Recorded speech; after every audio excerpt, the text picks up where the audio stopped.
Firman Tuhan tidak pernah gagal menyampaikan apa yang dikehendaki Tuhan.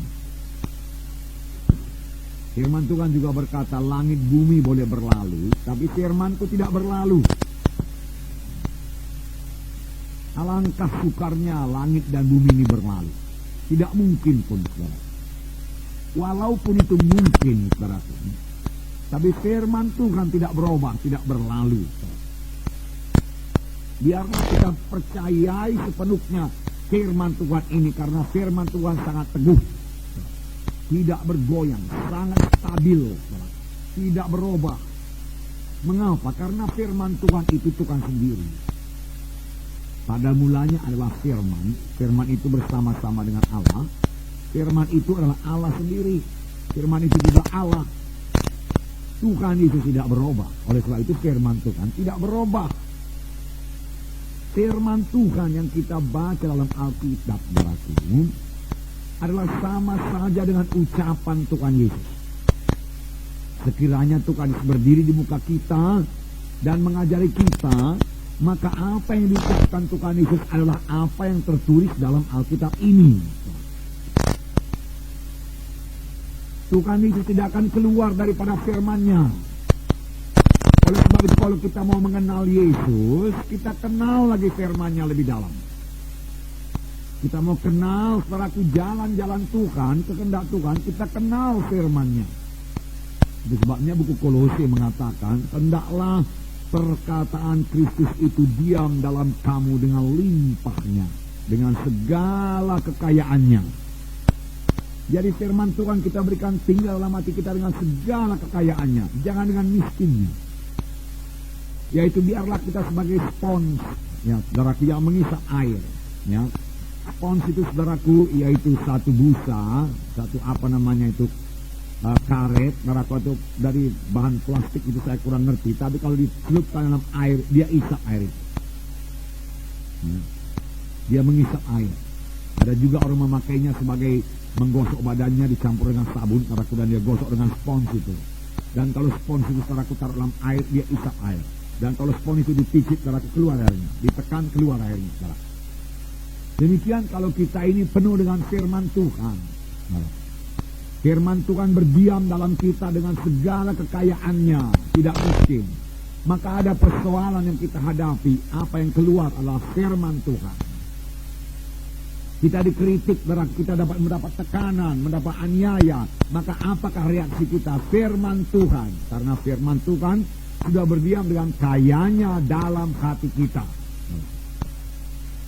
Kalau kita kaya dengan firman Tuhan, saudaraku, kita juga kaya dalam segala perkara. Amin, saudaraku. Kalau saudara kaya dengan firman Tuhan, saudara juga kaya dalam segala perkara. Segala perkara apa, saudara berkata?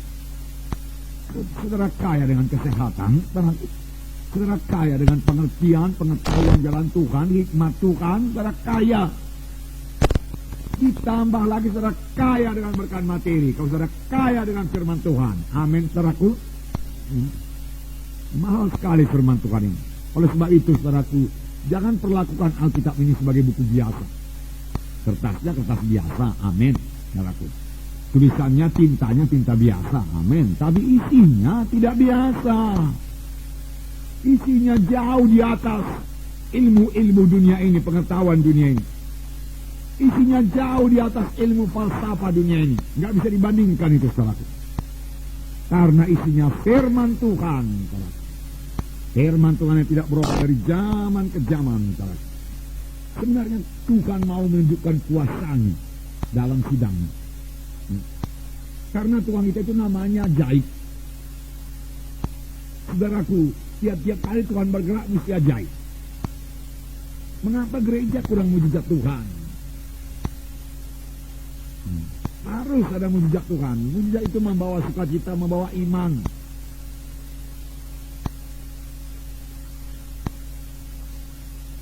Tabur firman Tuhan yang benar, maka saudaraku akan terjadi mujizat Tuhan.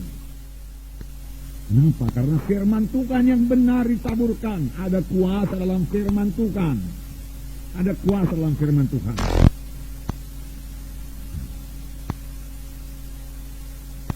Saudaraku, waktu Tuhan Yesus menyembuhkan, yang dipakai Tuhan Yesus hanya firman Tuhan. Beberapa kali memang dia meletakkan tangan, tapi dia terus bicara. Dan apa yang diucapkan Tuhan Yesus itu firman Tuhan. Seorang yang sakit tepok diusung 4 orang, saudara sudah tahu ceritanya, mau berjumpa dengan Yesus dalam satu rumah di Kapernaum, karena Tuhan lagi mengajar di Kapernaum. Tetapi karena di muka pintu jendela penuh dengan jiwa-jiwa, dalam juga sudah penuh dengan jiwa-jiwa, mereka tidak putus asa. Mereka percaya pada Yesus. Siapa saja yang percaya pada Yesus pasti menerima kuasa Tuhan. Sampai sekarang. Lalu dia naik ke loteng, dia buka atap, dan dia buka loteng, dia ulurkan orang sakit tepok itu ke bawah. Tepat di muka Yesus. Marahkah Tuhan Yesus? Tidak. Apakah dikatakan Tuhan Yesus?